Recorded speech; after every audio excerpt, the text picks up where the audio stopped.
Hello, this is Captain Poodle speaking. Are you ready to find love? That's ahoy, matey. Love. Do-do-do-do. Exciting and new. Go online. They're catfishing you. Shocker. Fiancé.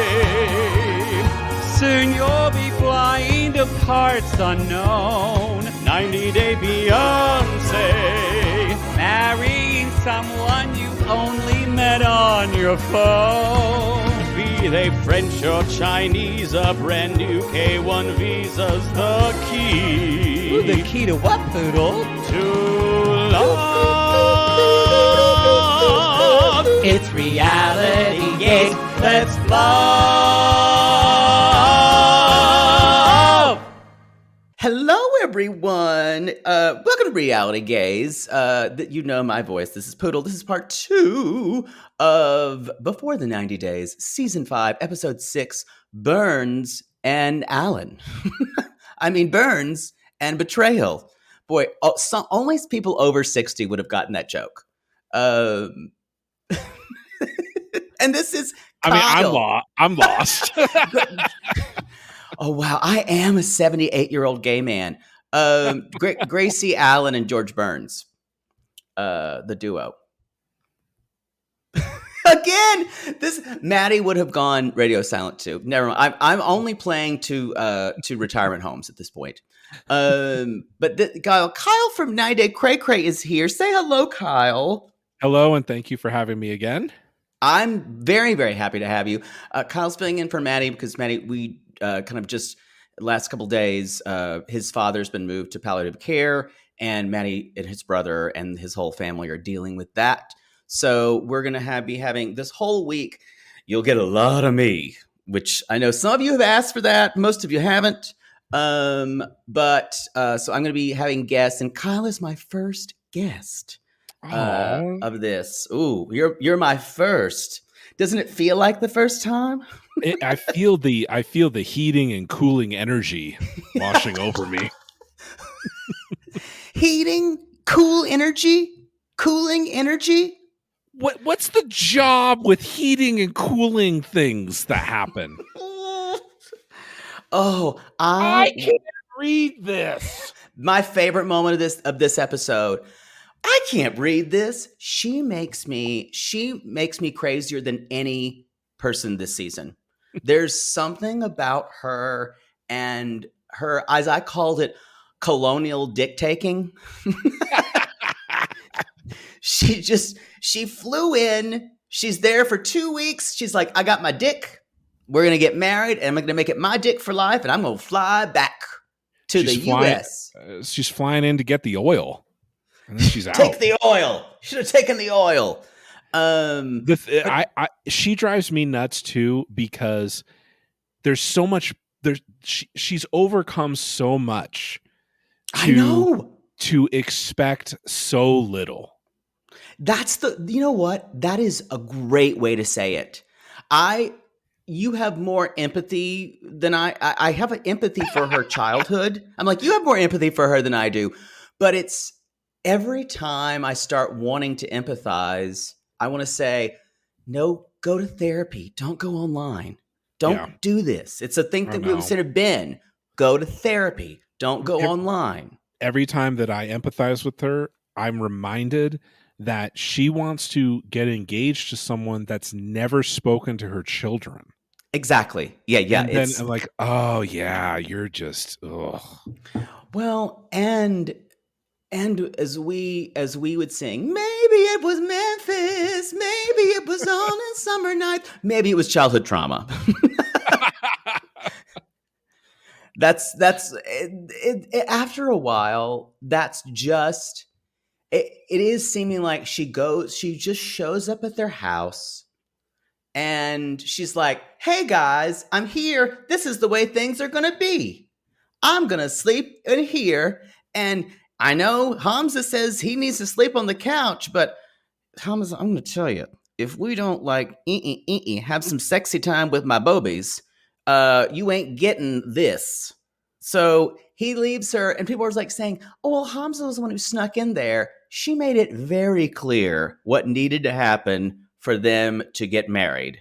You will So- never, ever taste the sweet air of freedom, ever, unless you insert tonight.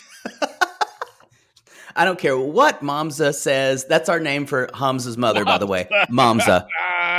That was not coined by me, but I screamed when a listener sent it to us. I've never And heard we're that. calling her. That's amazing. You could use it too. I promise you. We didn't That's come up with great. it. Mamza. Okay. That's fair. That's phenomenal. She's got her shaming ways, but I must say I've taken a liking to Mamza. We also call her Tunisian Juliette Binoche. Or as I said, or as Maddie said, you know, the woman who's in those sad French movies. And I said Juliette Binoche, and that's our lingo after a while. It's the saddest game of pyramid ever that we play. He's like, you know, the person who's in that movie. And I'm like, Meg Ryan? He's like, no, the other one. Julia Roberts? No. You know, And the one with the shirt. Kyle, that's kind of what it's like. It is. I'm always right on the edge.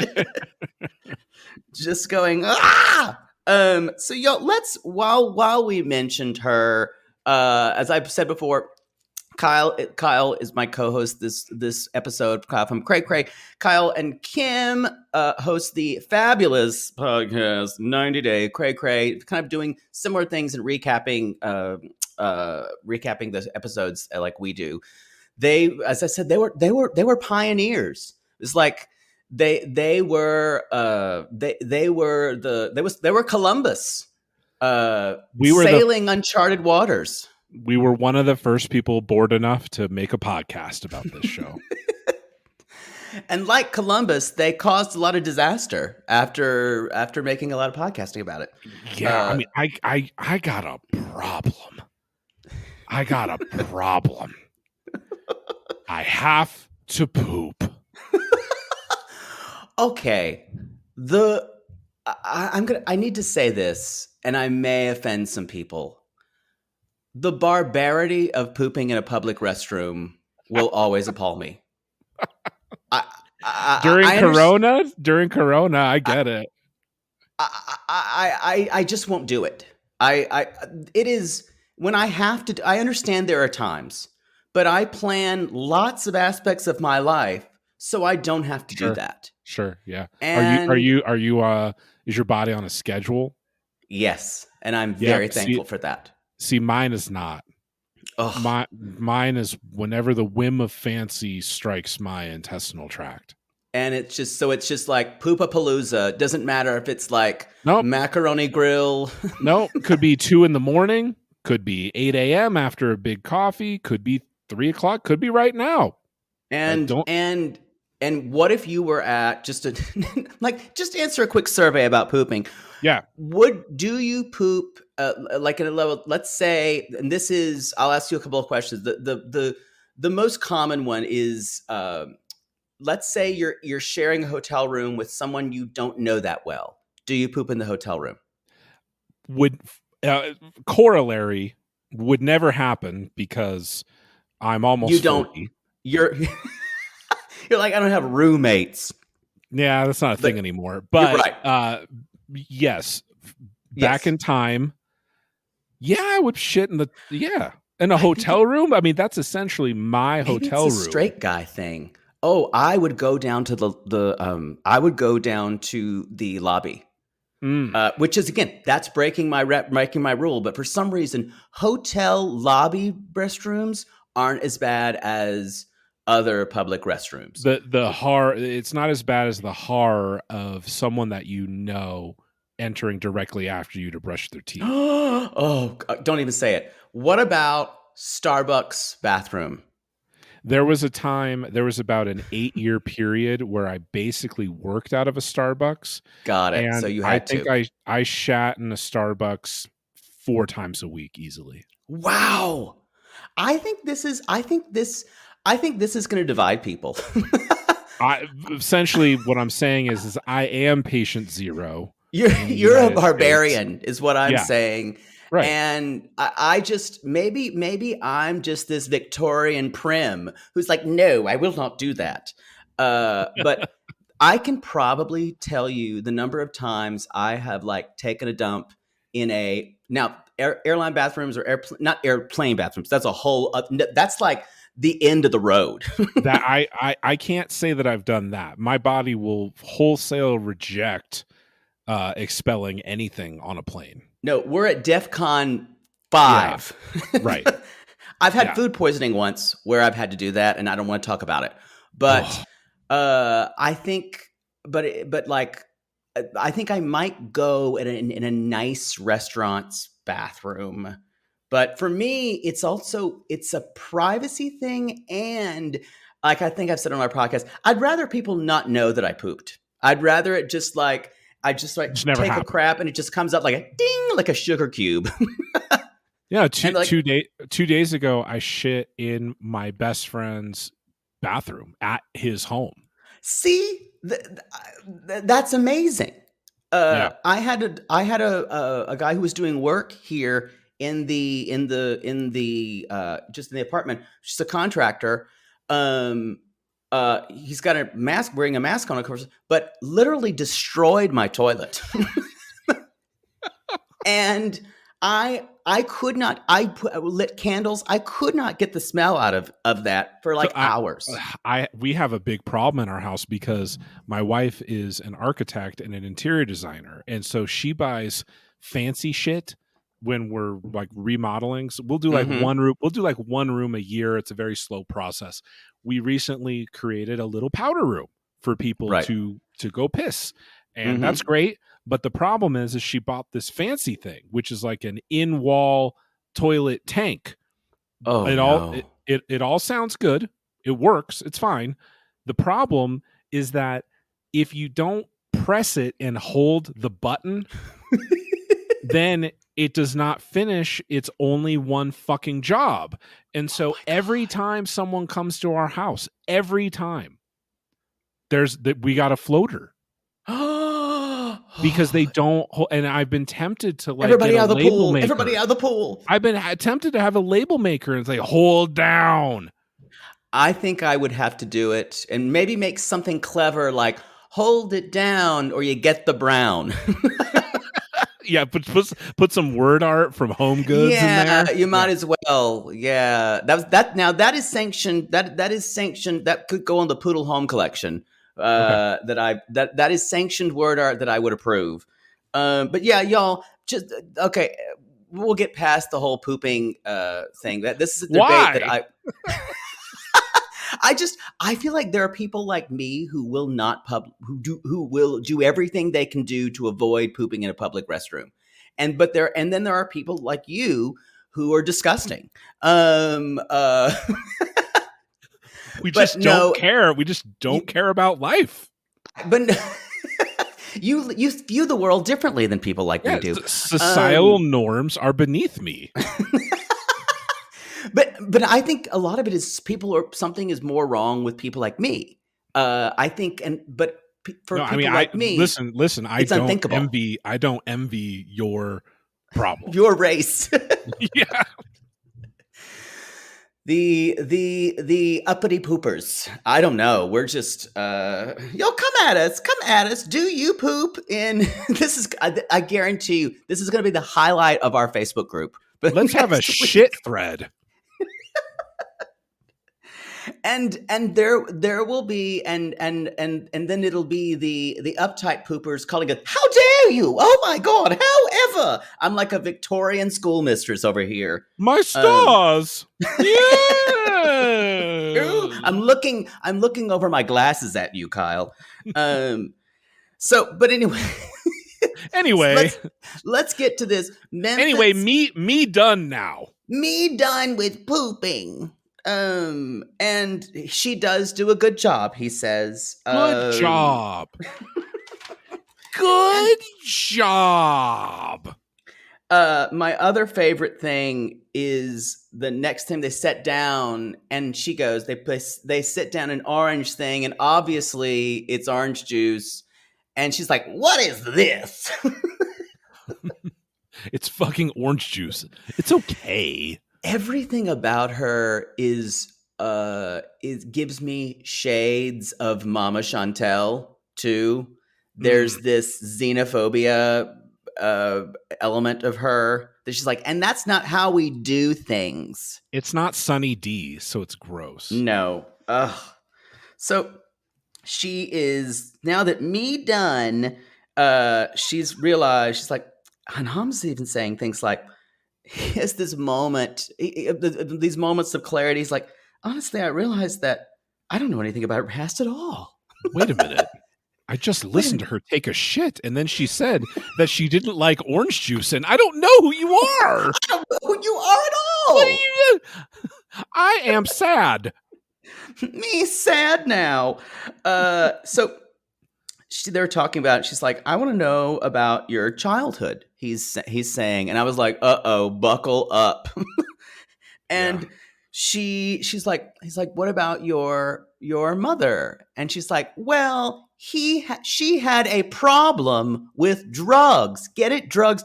And I think she actually tried to show like injecting or something, or a pipe. Or like, or sucking something off her finger. I don't know. It was, and then they're like, father. She's like, also drugs. Sold them. Locked up. Just gone. Yep. All till I was 30, really. Don't really have a relationship. And I'm thinking, you're not selling yourself well here, honey. It was so hard to open up, but now I feel so emotionally connected to him. That's something she would say. And I'm sure you guys have found this out, or someone's told you. She's a mental health nurse practitioner. I know. That's where she works. I know. Fuck. I'm just like, oh, the level of delusion with this one is so high. This is the kind of, she'd need deprogramming. Like you would have to take her apart in like a 3-week period of therapy. It's like Darcy's the worst, I think. Darcy's the one who we said would need daily therapy for 7 or 8 months and then 4 times weekly. That's untangling a ball of cat hair. Yes. Yeah. And it's all matted and the cat's like eating it and throwing it up again. That was vivid. Wow. The cat I lived with used to do that. And I'm like, it's the most foulest thing in the world that you would just see the hairball and the cat would kind of like chew on it. It was disgusting. I'd rather talk about shitting in public than cat hairballs. Yeah. So anyway, y'all, the real controversy happens is when she's basically telling him, so the thing about it is, you have to know that if you leave me, she's communicating, if you leave me, me leave me, it's going to really hurt me. You're going to emotionally annihilate me if you go anywhere. That's a healthy thing to say. I mean, that's not emotional blackmail or anything. Right. It's awful to do that to someone. Nothing problematic about that. Maybe that's why he said, I am sad. Yeah, right. And so y'all, then they're kind of, they do this in 90 Day, and it's something that really bothers me. And I guess the cameramen just like, they got to take shit breaks, I guess. Sometimes we just don't get scenes and then they talk about them afterward. It's kind of like the Selling Sunset effect. The most egregious example was the Jenny. I'll still never get over that. I'll still never get over that. Yeah. Calling in the camera crew right after all the good shit happened.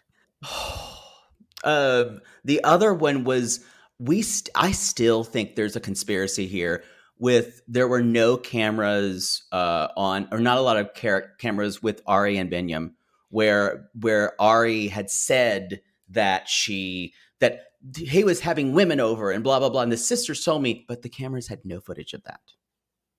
There was a good 2-month period where there was no footage. And then a bunch of shit just happened.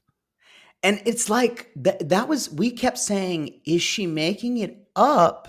Because the show normally, and we're like, are we going to see this at the tell-all? Are we going to get this? I still say, the other thing is, I still say they have footage of Hookergate. They've got footage of Hookergate. No, I disagree. I called that from day fucking one. And if they had that shit, they would have shown it the second they had it. They're not that clever. You're probably right. Yeah. They and just wanted to keep it going. I was fighting people in our Facebook group for 6 months. And then the tell-all came and went. And then I fucking strutted through that door to Kim's house to record. I was strutting into that room to record on tell-all day. You're like, told you they didn't have it. Told you. Dick swinging. So they they're sitting there. So they have this off-camera thing with Hamza's sister, who speaks English better than anybody. So they can talk a little bit, and it finds out, oh, that's Hamza did this when he was this. That's 3 years ago. He's 26 now. She's like, 26? He told me he was 28. And then cue honesty meltdown, which we find out a lot more about Memphis than Hamza. So those things like that about age lies, maybe it's just me, but I didn't think this was a big deal. But again, I rarely have told men my real age. So maybe like 15% of men know when I date them. So maybe it's not a big deal. Maybe it's a bigger deal than I would thinking. But I guess 26 is different than 28, because 28, yeah. I don't know. I think that the entire concept of being lied to generally was massively triggering for her. That was the thing. It wasn't about the age. It was about the lying. That's my assumption, because and it's also one of those things where you feel embarrassed for yourself, because it couldn't have been about the age, because she assumed that he was as mature as he was. Right. Does that make sense? Like, no, it's totally, you're exactly right. Yeah. Yeah. He, like, you met and, quote, fell in love with and have been daily showing your bobies. Me sexy time. No more sexy time. So I guess that's the relationship for you. So, but I think that's all the depth just that you require. Sometimes people are just soulmates. You don't need words. You just need bobies. It's God's plan. What am I going to do about it? Exactly. So the mom's even asking, "What's wrong?" Blah blah blah, and Hamza's like, "I don't know what's wrong with her. She's different. She's different." I'm like, "It's not like other girls." So and Memphis jumps in with, she's crying. She's like, "In my past, I've had some really rough relationships." She's like, "Really, my whole life?" She's like, "My whole life's been rough." I've literally never met a human being that didn't emotionally destroy me. Yeah, I think that's why she's the worst person to be on this show. Absolutely, they could not have chosen. Never be on TV. That's why we were talking about this. This has been a year ago. We're like, how did so and so pass the psych eval? And someone laughed in casting. They're like, "You think these people do psych evals?" If they do them, they do them just to make sure they're that nutty. I think everyone for insurance purposes has to have something that they call a psych eval, but I think they just say, "Do you want to kill the president?" Yeah. And that's the one question, and you pass otherwise. Were you at the Capitol riot? No? That's it. Okay, you're in. No? Great. Or were you at the Capitol riot? I'm not sure. Perfect. That's a good enough answer too. Yeah, but I didn't go in. Okay, great. We're fine. You're fine. You're fine. So Hamza says, and then she's like, "Hamza, come in here. Come to the principal's office. Get in here. I need to see you." And you fucking lying to me? Why? She's like, "Do you do heating and cooling? Do you do heating and cooling? Do you have the energy of cooling? Are you a fucking airbender or a firebender? That is a nerd take. I'm there for it, though. Thank you. So she's like, "Go get your sister. Go get your sister." And he's basically saying, she said, if he doesn't have a career path, this is over. I'm not doing anything. I'm not going to be supporting a man. And I can't. So I figured that she was just thinking that this was another gotcha where she could catch him in another lie. Right. And I don't think she could care less if he's actually going to work. But I'm the same. Yeah. Yeah. And so he's like, did you go to college? Did you go for energy and cooling? And he's like, yes, I did. And then, y'all, she asked for receipts and I covered my mouth with my hand. You might. Where's the diploma? Listen, I am a professional software engineer. I've worked for Fortune 500. I've worked for Fortune 10 corporations all across the country, and I've never been asked to fucking see my diploma ever. Never. I don't know where any of mine are. That's when he produced it. I was amazed that happened. I have a scan of it from 2006 that I happened to do, and then I uploaded it to Dropbox. That's where my diploma is. That's a really good idea. I mean, you never know. You might be dating someone that demands to see your papers. That's true. I might need to produce produce when they're like, I need to see your master's degree in vocal science. Well, hopefully they can read it. That with the utter despair when she went, I can't read this. And it was like the indignation, like the disgust. I can't read this. What the fuck is this? That is that like xenophobic colonial mindset that she has. What do you mean? How the nerve of this not to be an American? How dare you not write a diploma in American?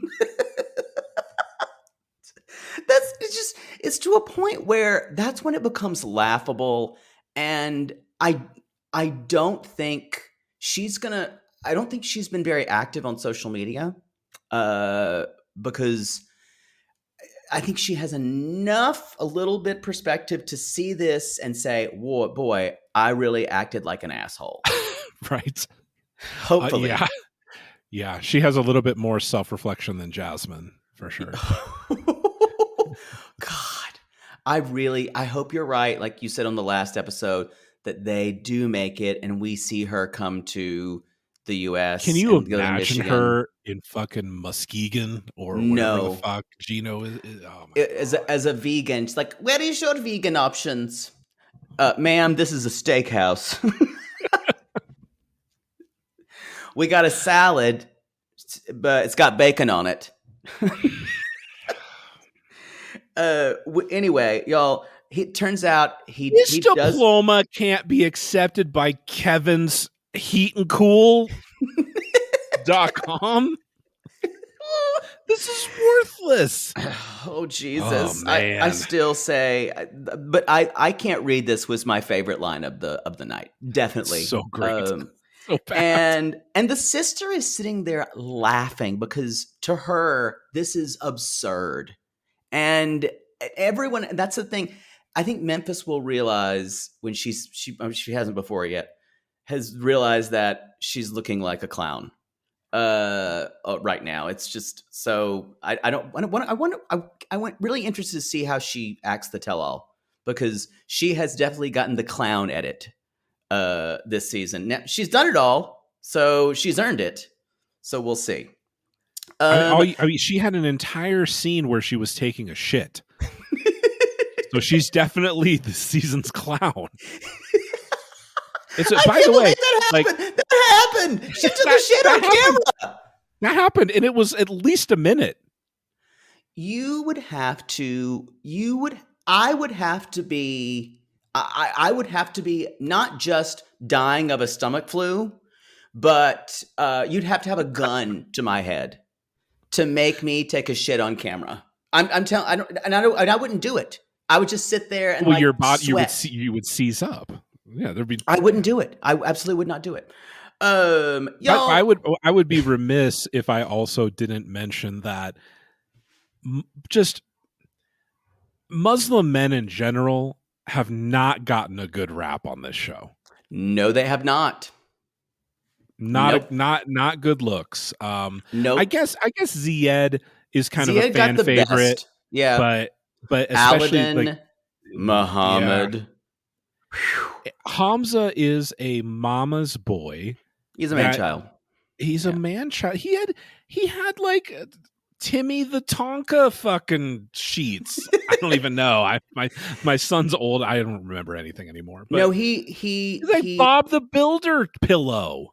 He acts like a kid too, and he's been babied by his mom, and I think this is what happens when you look for people on TikTok to date. Or if he ever gets to the U.S., this is going to be an absolute disaster because she's going to wind up being his mom.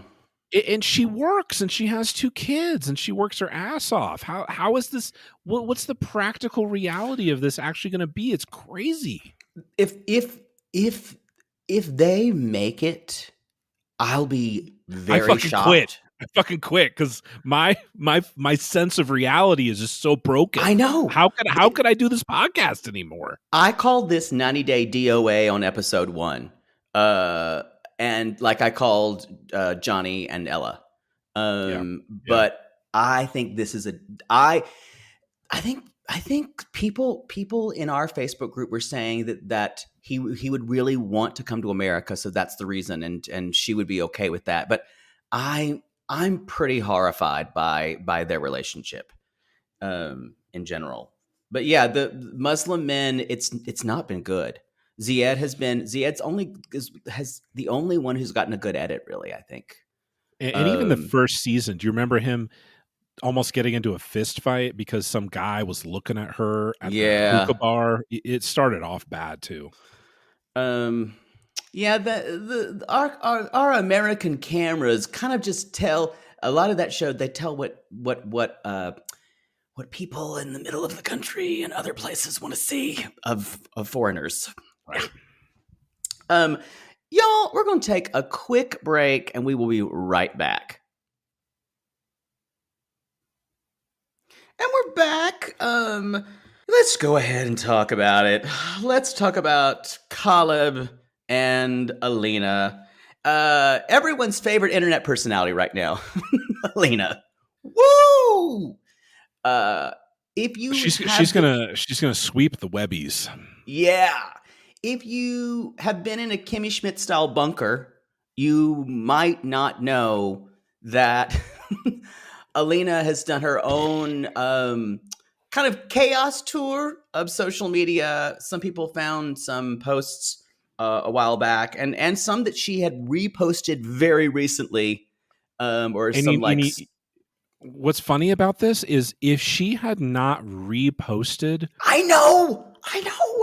This may have never come out, or if it did, it would have been a much different apology tour. Do you remember when that bachelor contestant was at the fucking plantation party? Yes, it was like a fraternity something with plantation dresses and things like that. Yeah, the apologists that came out of the woodwork for that. Mm-hmm. Oh my God. And it's the same shit here, but she reposted it.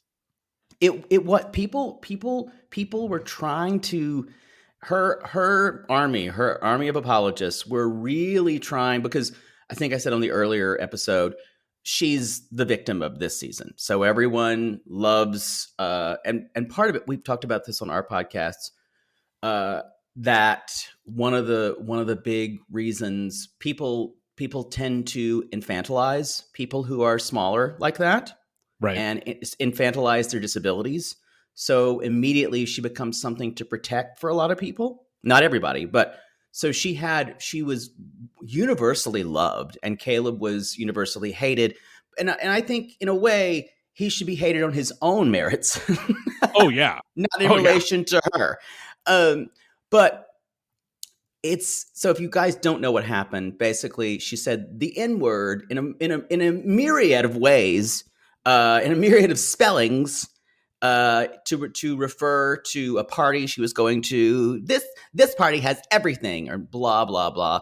Kyle can elucidate more than me probably of it. I try to stay away from all that fucking shit. But she basically said, and when people called her out on it, she said, "But I'm from Russia, and so I don't know all the eccentricities of language and why that's bad."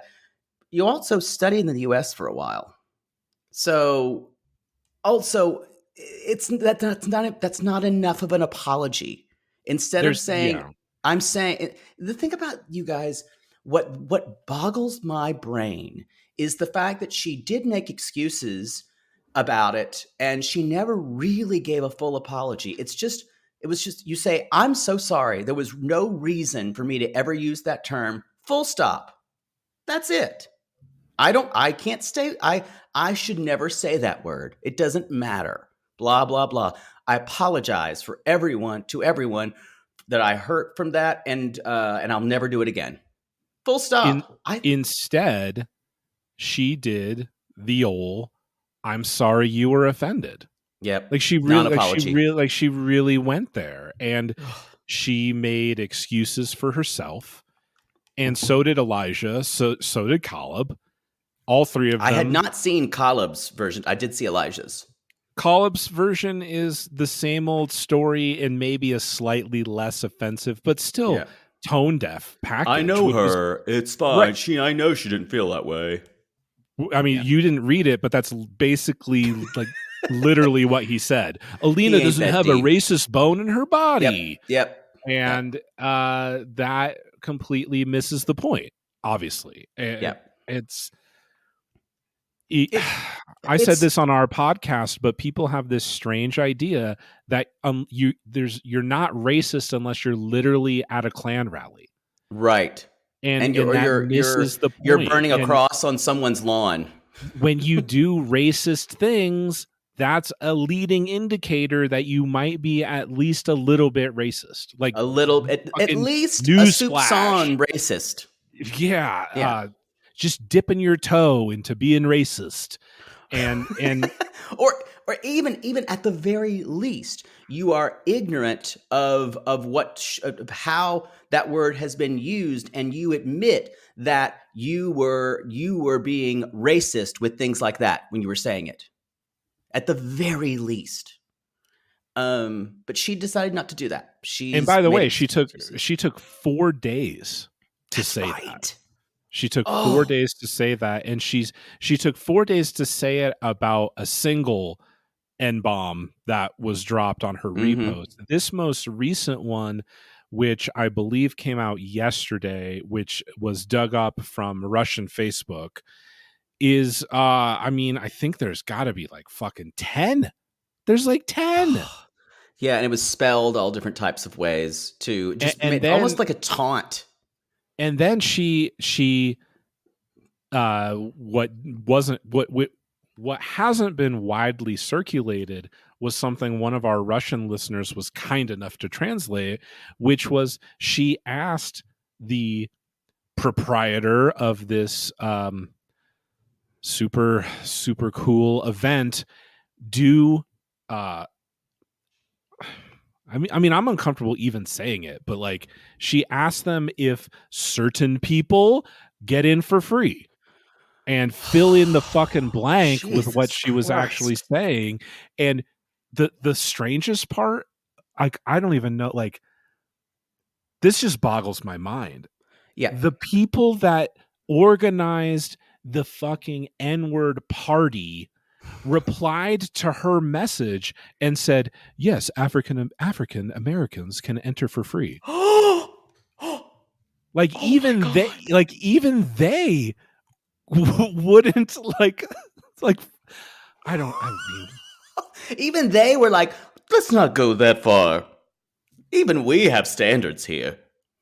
I But mean, it's troll behavior, plain and simple. It's racist troll behavior, and it is apologizing, or it's not apologizing for any responsibility in the matter. And this person, you can see by her behavior on the show, she has tons and tons of enablers in her life. They absolutely. will always She's take up for never. her. Oh, I think that all these people around her, her handlers, if you will, have done her no favors by None. being this yes man posse. Yeah, I guarantee you, Kyle, everyone she surrounds herself with is Yeah. is like Elijah that says, you are the queech, you are the queen beach. And Just threw up in my mouth. and I gotta say, Elijah, or as I referred to him back, I think last past podcast, a actual pyramid of just rolled up drag race quotes. just yeah, come through Grand Bazaar. Just like a random drag but race like 7 quote or 8 generator. 7 or 8 seasons ago. Yes, like drag. It hasn't come to that part of Russia yet. They've only Right. seen through season 4. Right. And yeah, this is what happens when you are raised on Drag Race.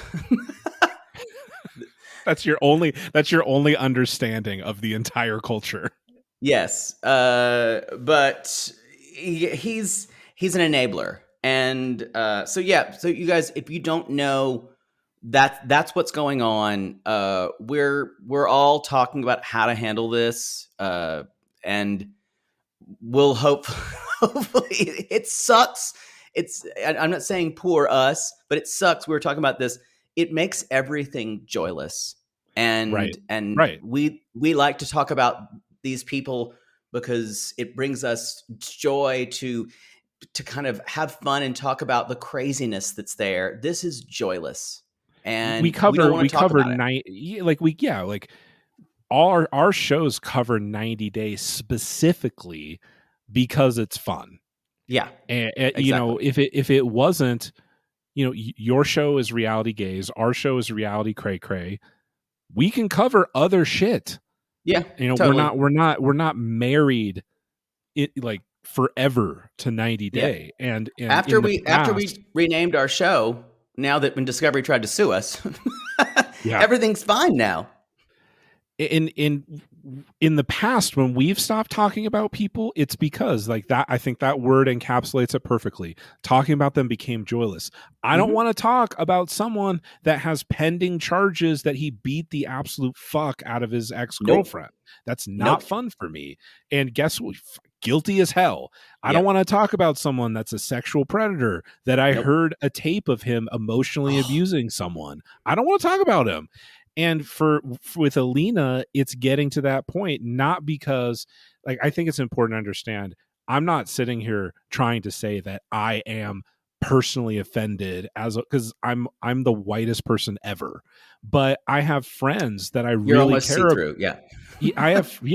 I have friends that I really care about that I've made through this podcast that are emotionally affected by this situation. And that makes me want to not talk about her anymore. Exactly. Because even having a conversation is painful. And I know those people, most of them are going to skip the talking about her, which is fine. But Kim and I have made the decision that we're just not going to talk. We're going to cut her out of our public episodes, which is 95% of the people that listen. So, and you know, I don't know if that is going to be enough. It's kind of damned if you do, damned if you don't. I mean, it's really hard. But again, like you said, you don't need to feel bad for the, you know, woe is me podcasters, but we'll figure it out. We'll figure it out. We're going to figure it out too. We're going to do what's best for our community of listeners. We're probably going to move away from talking about her. Yeah. I feel like it's inevitable. I was waiting till I saw everything. This last post, what I saw today, I was just, I try to avoid the gossip if I can. And then it gets to a point where I just get so many messages about it. And I'm like, we can't do this. This is joyless. And also she represents something that we are violently opposed to. Of course. And I'm not. We're not sitting here as if we're going to make some kind of massive cultural impact by not talking about Alina. I think for me, it really is that I do this for fucking fun. Yeah, and exactly. It's not about canceling someone. It's not about, and it's for us. It's about, like, that's what we did when we said we're not going to talk about Ed anymore. It was about, we're not going to talk about someone who talks this way and to women this way and who is a sexual predator, and we're not going to condone it, and also we're just not going to give it airtime. It's not his name's not. We don't have to have his name in our mouths. And for Ed and Alina, it's so clear that they had an agenda to go on this show. 100%. That's all clout chasing. Yeah. Yeah. I mean, people, even from the first, when we were kind of charmed by her, I was like, but she's just looking for fame. It was obvious. She wants you to buy her single. Like, literally day one after her debut on the show, she's on Reddit posting the full link to her music video, and everyone's like, "Oh my God, you're so fucking funny!" And that's the worst thing. And it worked. She ruined my "Pussy's Got Wi-Fi" for me. I know. And that song is 4 minutes and 21 seconds. Like, it is, like, Ace of Base said, "Now that's Eurotrash." They're like, I know people called us that. This is Eurotrash. Yeah, that's what their music reminds me of, is Ace of Base. But at least there was that time and a place for Ace of Base. There's the BFF band sadly needs to go away. I think I just have this fear that we're gonna see BFF band on Bears All in like a year. Oh, why are they doing this? Yeah. And we were talking before the show, y'all, we don't think TLC is going to do a damn thing. No, don't hold your breath. They have no social responsibility. They have no decency. Let's be honest. Yeah. Not even about social responsibility. It's like they kicked off baby girl Lisa when she said the N-word in a tell-all. At the tell-all. In a place with other people that could have been broadcast. That's the only reason. Did they ever even release a statement about the Dugars? No, I don't think so. They never. I mean, yeah, they canceled the show. Yeah, great. That's like the fucking bare minimum. But that was optics. That's why they didn't even. They didn't even like put out a press release. Mm-mm. Yeah. It's anyway, y'all. Again, like we said before, the reason why we're probably not going to talk about her is it's joyless, and it's not fun. It's not fun to listen to. We could. I'm sure Kyle and I could basically go off on things we hated for an hour.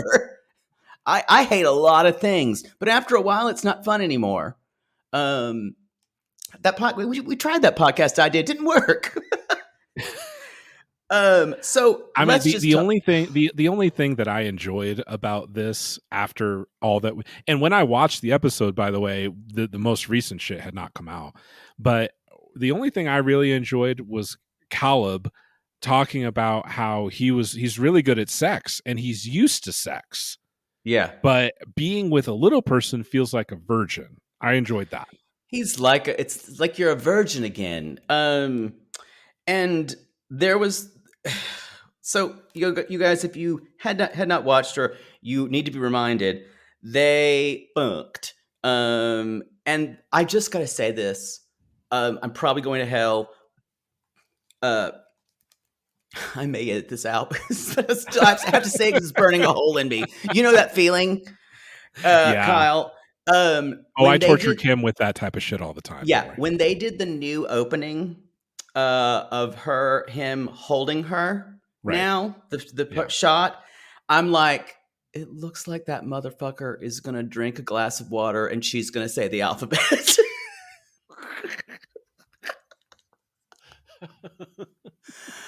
I'm going to hell. I'm there. Because Mm. it really did. It's like, hey there. Hey there, Slappy. I'm Hey, talking about kids. exactly. Hey there, Mr. Slappy. Hey there, Miss Alina. What you got to say to? I don't know. How about talking about the N word? Today's letter is N, kids.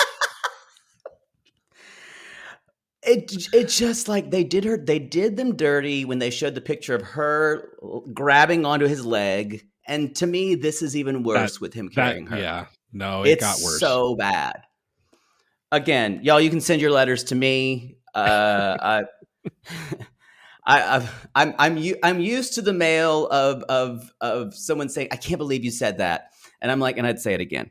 Do you think that Caleb genuinely wants her to just come all over the place, or is he? Like the biggest problem that I have with Caleb is that it feels like everything he does is performative. It is. That is 100% the biggest issue of his. He knows he's on television. I think that is part of his.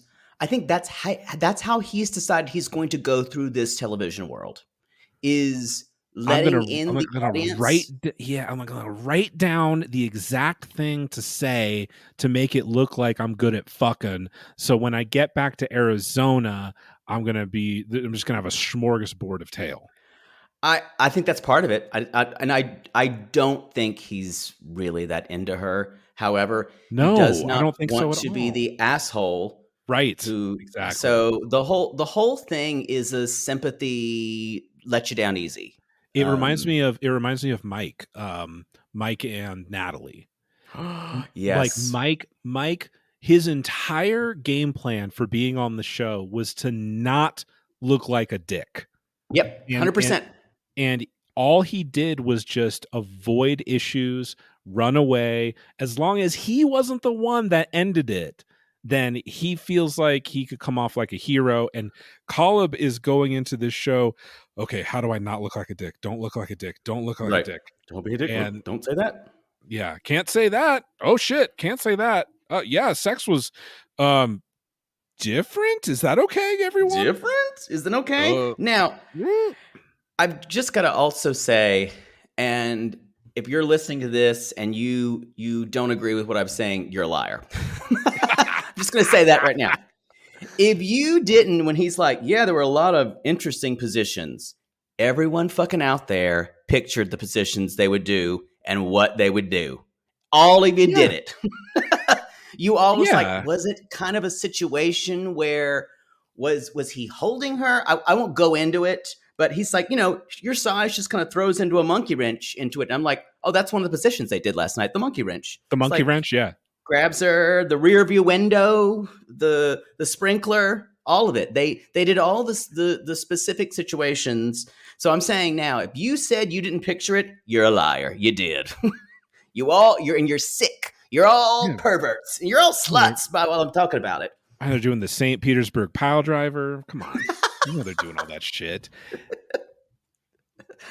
Oh, the the red square. Yeah.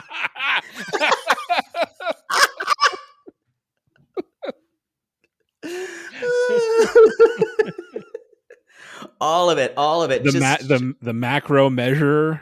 Yes. All of it. The Magnum PI that was from the condoms. Oh yeah. You gotta do all of it. The Chandler chow down.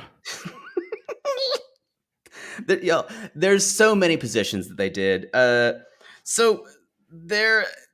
Anyway, it's this, and there's this idea that they have to keep.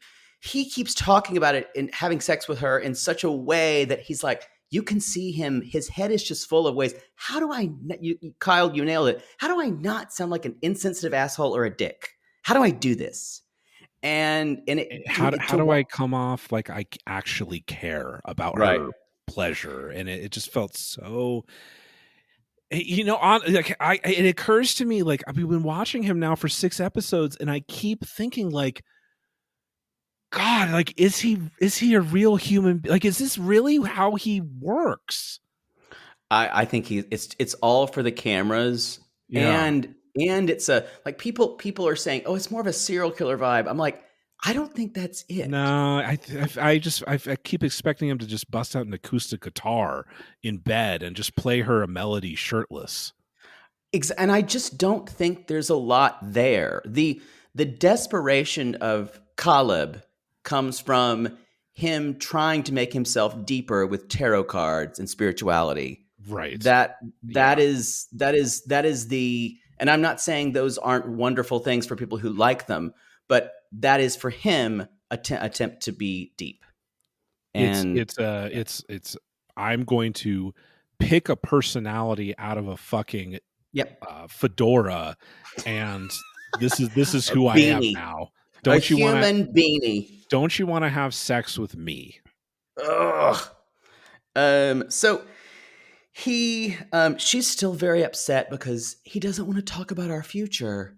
I think, is this day 3 or day 4? Maybe it's a little bit longer. I don't see. I mean, look. I mean, the recent shit has overshadowed this, obviously. But nobody's talking about how big of a red fucking flag this would be if the genders were reversed, or that we've been saying that too. Like, yep. Okay, so you have sex once, and now you want to talk about long term. Like, you're a fucking walking stereotype of a desperate person. Yeah, it's the idea of pressuring him to have sex the first night, or that it's people would be up in arms if the genders were reversed. It just and even in every aspect of their story, it's that way. Ed did the same shit. Yep, you see what happened with good reason. So they are. He says, and being intimate with her only really opened our relationship more. Oh, wow. That impression was fucking dark. Dude, people's skin is... That's my straight guy voice, with apologies to straight men everywhere. My skin was about to exit my body and leave the area. Wow, that was phenomenal. Yeah, thank you. That's what he sounds like. It's like every creepy guy you've ever been stuck by at a bar when all your friends are doing something else. And you get to talk to that guy. Do you like my goatee? Ugh. Once I was really been like, I liked him before, but I've really gotten into Fish more recently, and I can take off their lyrics and just listen to the music, and that's how I'm really enjoying them lately. Ugh. I wasn't gonna come out tonight, but then I drew the hermit card and figured that was the sign that I need to come out and just meet new people. He's awful. Ugh. So they're meeting up with Elijah, who he's like, morning, dude. How rude you called me dude. I basically, in our show in Chicago, I basically had him drinking that teacup, and I posed in weird ways for about 4 minutes. And I made a bit about just posing as Elijah. And I realized, and people in the audience like, what's going on? Who listened to the live podcast? What are you doing? I'm like, I'm just walking weird and doing my face in weird, like, who me gestures. That was Elijah. And so they're looking the Turkish delights, and Caleb goes off because production tells them to. Do you hear him? He was trying to sell it too. He's like, yeah, I'm going to go look at something over there. I go poop. Exactly. And so he's like, spill the tea, bitch, and other things, Drag Race says. Tell me what happened, Queech. Yeah, Queech. And she's like, I took a ride on his disco stick. And he's like, yes. And then he's like, so what do you think? She's like, I really want him to be more serious. Yeah, you going to get married now? Right? Think of this provincial ways of, so now what's going to happen? Now that you've had sex, have you trapped him yet? It is amazing. Are you on birth control? No, none of those questions. Maybe that's none of those questions. Maybe that's the next piece of drama. Oh God, can you imagine? We're going to definitely talk about birth control later. So he is, and she's like, maybe I should tell him that I've been staying with my ex. I've been living with my ex. And I was kind of like, would he be upset by this? I doesn't seem like he has a lot of strict boundary rules like that. Now, if she was fucking him, he was balls deep into some chick with dreads like the day before he got on the plane. 100%. And like honestly, I feel like he would be relieved. Me too. Yeah. That's the thing. I think she thinks he's puritanical and he thinks she's ready to settle down. Like they're obviously not getting along and talking.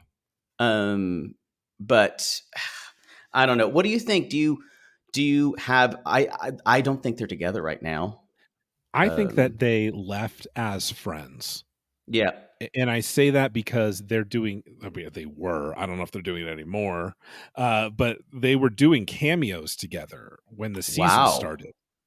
But it's if they're not together, they've done a really good job of keeping it close to the vest, which doesn't seem to be Alina's strong suit. So I don't think that they're romantically together. No. So y'all, Alina's probably not very long for the podcast, just so you know. We'll find more about that later. I'm sure there's going to be another posting. These things don't end well. Let's just say that. Yeah, they don't. Finally, a little joy. Kyle, are you ready to go to Panama? Panama. We're going to Panama. Good boy. I've always thought that Panama is spelled Panuhmuh. It's Panama. It's PIN. Yeah. Panama. Panama. And we're going to the gym, and she's still pissed off about getting that toothbrush, y'all. that hadn't happened, and he's still wearing those god awful sandals. I know when I piss off my wife, I follow her to the gym. And she's like, you fucking waste of space. Get out of my ass. She basically looks at him and is like, can you not fucking talk to me? Like, what are you doing? Is that a set? Shut up. And she's like, then she says, she's not, Jasmine, y'all, isn't subtle though. She's like, yeah, I'm used to working out alone. But she says, but now that you're here, I'll tell you, I was not happy with the gift you've given me. And you can make it up to me with the following. A 4-day trip to an island, and you're going to pay. And it's $2,500, y'all. And of course, Gino's like, well, I don't know how I'm going to do it that. I mean, we could have talked. It is cheaper, way cheaper than any other trip you've taken with another woman. Those bitches. And he's like, okay, I'll do it. Obedient. That's how I like it. Good boy. Obedient. Can you imagine how uncomfortable we would be if Gino was the dom in this relationship and he's like sitting there being like obedient. We would be absolutely horrified. It'd be unwatchable. It would be absolutely unwatchable. But because Jasmine is a cartoon, this episode, it got a little more unhinged, so it didn't feel as funny. Yeah, just a little. Yeah. So Jasmine basically says, in a moment of clarity, and also like she's saying something kind of reasonable. That's my favorite thing about her, is that she can communicate in a way. She's like, Gino, all I really want is for you to set fire to all the stupid shit that's in your house, and then I'll be really happy. My only request is to burn down your home to the fucking ground, and then I will not kill you. Oh, and in your walls, I don't want those colors. Who picked those colors? Red and baby blue? And all I could think of is your sports bra is blue and your lipstick is red. Right. Right. And so she's like, well, I kind of like them. And he's like, he's afraid to say bad things about his ex, probably because she is probably still in his life. Oh, And she's fucking texting her Jasmine's nudes. yes. Oh, so they're friends. That's what I saw that, but I didn't keep reading. So that's the story about that. That's speculation. Uh-huh. My understanding is that the woman that he's sending Jasmine's nudes to was another sugar baby that he met on Seeking Arrangement. Got it. Because of course he was on Seeking Arrangement. Oh yeah. Oh, Yeah. he has hundreds of people, it seems like, that he's interacted with on there. So she's basically saying, I deserve to pick out the colors because, and this is one of the greatest lines, and it's so sad that this is beeped out, because in a few days I have sucked your cock more than she ever did in 7 years. It's a telenovela line. Losing my fucking shit at that point. And I also love that in her mind, the thing that really drove her the edge is putting herself in the place where she's eating breakfast, looking at the paint. Yes. Like that's it's eating. There's something unique about breakfast that really angers her. It's like she would rather wipe his brain like Westworld style, that he'd never been with anyone else again. I know. And the thing is, if you actually liked him, then you would understand that past relationships are a part of people's personality. Like every relationship that we have changes us a little bit. She wants to be the only one that's desired. And if there's more than one, she can't actually handle it. She's actually the biggest snowflake ever. The worst part about this is that she's the one that brought this up.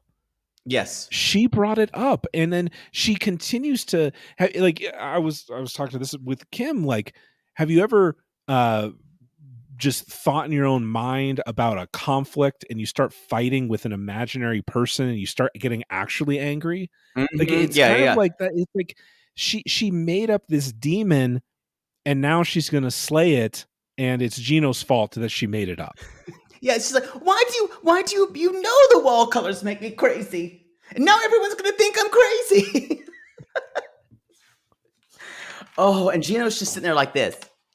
So, can we go to dinner now? Can we have more sex? On. Yeah, can we have some more? Can you suck my cock again?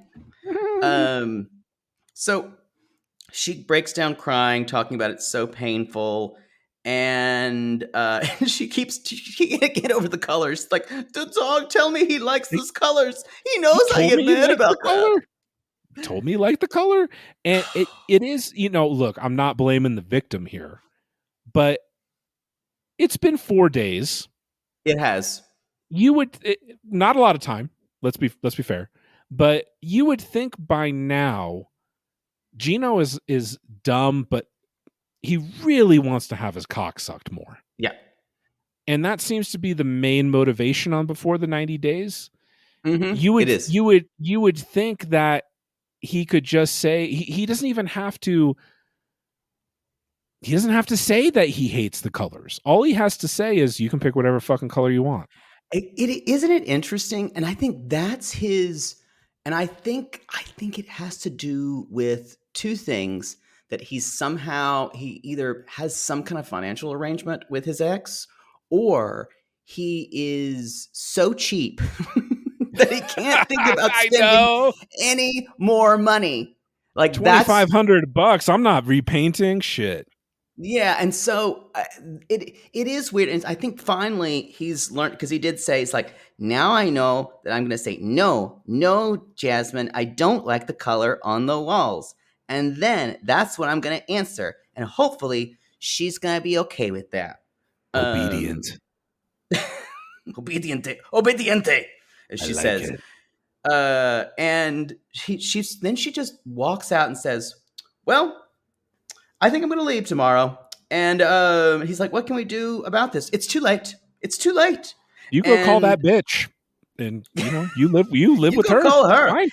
Yeah, And she says, "You're not allowed to say anything about your exes ever." sure. Make that Sure. totally. Yeah, fine. And then this is what we call on our show moving the goalposts. When you get something that you want, you then now usually you don't do it in the next breath. This was kind of the problem. She gave herself away. She's like, "Okay, good. So, what if I lied to you?" Anyways, what if? Anyways, you see those pills that's sitting there? Those are my birth control pills. And he's like, and then this is the way of moving a goalpost. She's like, "We're not having a family right now."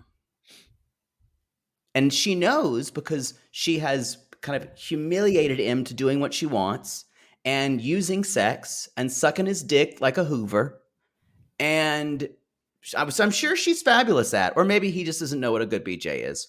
But I'm telling you, okay. Either, I mean, can you imagine both of those combined? It's just, Yeah. it's So it's Yellowstone yeah. over there.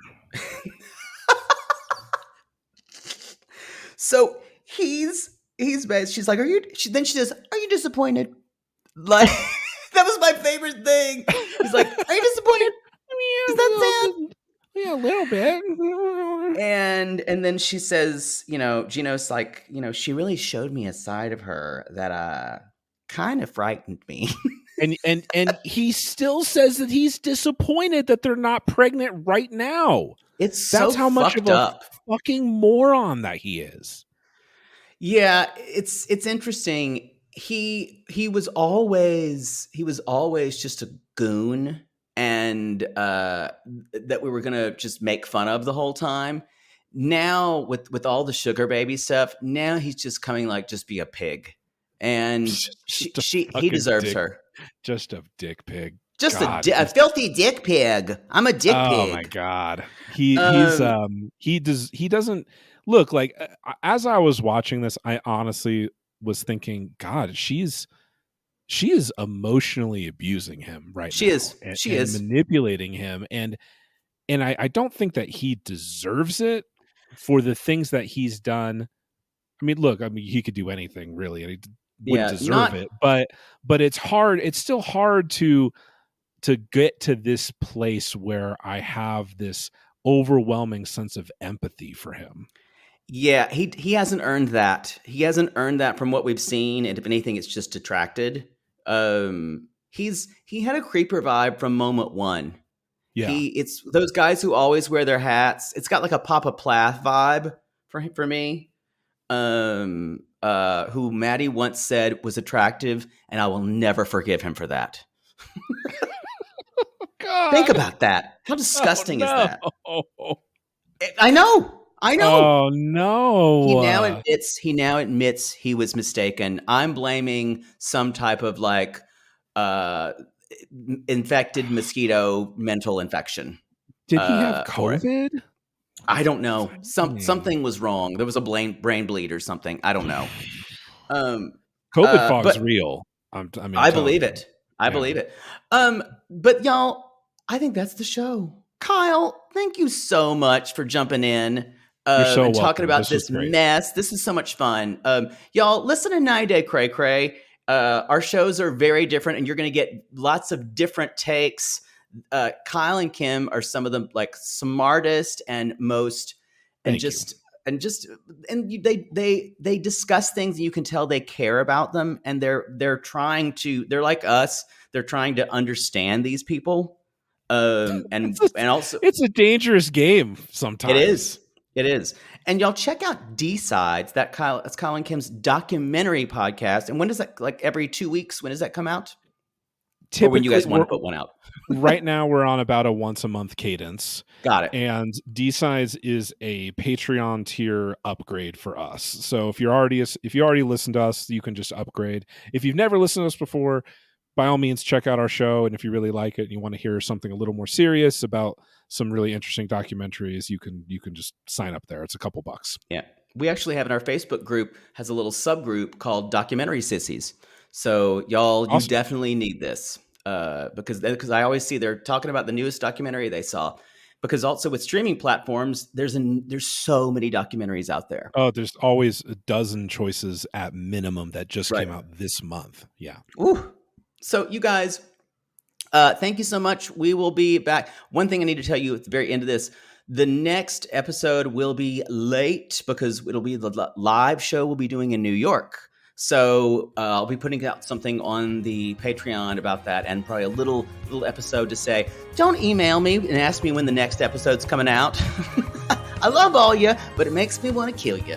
But we'll be doing that at our live show on the 28th and 29th in New York City, which every time I say that I still have to go, New York City. That tells you how old I am. So anyway. I remember that. Yeah. We'll also be at the Crappies, What Crappens Awards on the 27th. So you will be there as well. Come to the Crappies.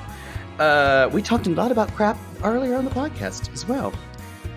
So Kyle, thank you again. And you guys be safe out there. We'll see you soon. Thanks for having me.